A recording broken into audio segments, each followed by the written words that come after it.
अंबिकानंद सहाय, नवनीत कसाना, अजय मिश्रा और नवीन सिन्हा, कमलकांत गौरी सभी हमारे साथ मौजूद हैं। अंबिका जी, आपको लगता नहीं है कि यह गलत परंपरा की शुरुआत है? इस तरह से जो अब मांग उठने लगी, 20 साल चला ये मुकदमा और तकरीबन सभी पहलुओं पर विचार करने के बाद सुप्रीम कोर्ट ने यह फैसला दिया। अब उस फैसले पर रिव्यू किया जा सकता है, ये अधिकार संजय जी के पास है, वो जा सकते हैं। लेकिन अब ये जस्टिस काटजू कह रहे हैं कि उनको माफी दे देनी चाहिए, क्योंकि एक ऐसे परिवार से ताल्लुक रखते हैं जिसका बहुत जबरदस्त कंट्रीब्यूशन है देश के लिए। इसमें कोई शक नहीं है कि सुनील दत्त एक बेहतर नेता थे, अभिनेता थे और सामाजिक सौहार्द के लिए उनका बहुत बड़ा काम भी था, इसमें भी कोई शक नहीं है। लेकिन क्या इस सब के बहाने संजय दत्त के जो गुनाह हैं वो कम हो जाते हैं? देखिए, इसी चैनल के माध्यम से पिछले 1 महीने में कम से कम 4-5 बार हम लोग इस मुद्दे को डिस्कस करते रहे कि देश में कानून की हनक नहीं है, कानून का राज होना चाहिए।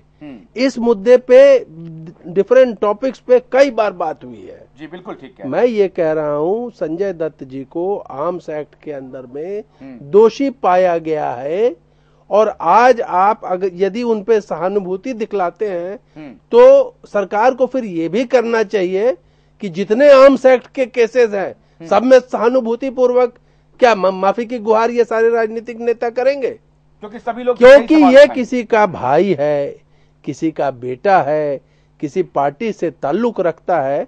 ये सब देखिए कानून के राज की समाप्ति की बातें हैं। तो फिर कानून के राज का सम्मान करना चाहिए।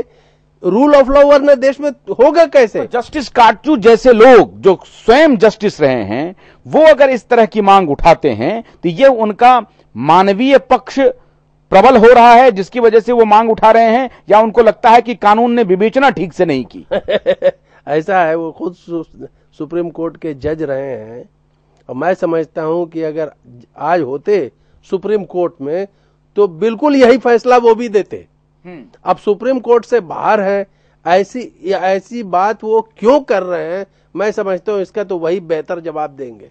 लेकिन जहां तक कानून के राज की बात है, मैं समझता हूं कोई नरमी नहीं बरतनी चाहिए, वरना आप एक गलत परंपरा इस देश में कायम करेंगे और हर तरफ से मांगे होंगी। ये सेलिब्रिटी स्टेटस का नाजायज फायदा होगा। एक गरीब को अगर ये सजा आज मिली होती इन लोगों के साथ, तो जस्टिस काटजू नहीं बोलते, वही नहीं बोलते, कोई नेता नहीं बोलते। ठीक है, एक अनजान आदमी अगर होता या गरीब आदमी होता, उस तरह का कोई स्टारडम नहीं होता तो नहीं बोलते। नवनीत जी, आप तो कानून के जानकार भी हैं, आपको लगता है कि यह जो मांग अब न सिर्फ सेलिब्रिटी के लिए हो रहा है, सेलिब्रिटीज उठा रहे हैं इस मांग को, और ऐसा लगता है कि देश को सेलिब्रिटीज की मिल्कियत हो गई है?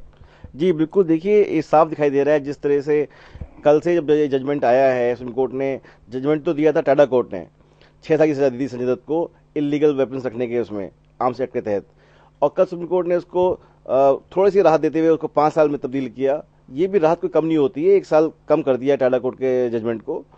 और फिर भी जो है पूरा जो पॉपुलरिज्म प्राप्त करने वाले लोग हैं वो इसको कहीं ना कहीं इसको एक वर्ड दे रहे हैं, एक सेंटेंस दे रहे हैं कि नहीं और कुछ बेहतर हो सकता था, या वो तो अच्छे परिवार के हैं, वो तो जस्टिस काटजू को पॉपुलिस्ट स्टेटमेंट देने की क्या फिर पड़ी है?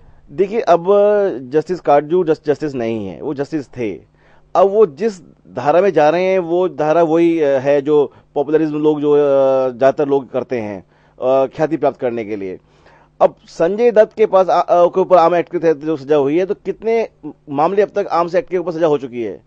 क्या वो संजय दत्त एक एक्टर? कोर्ट की नजरों में कोई अभिनेता नेता कुछ नहीं होता है, वहां जो अपराधी होता है whether he is any actor or he is a director, doesn't matter।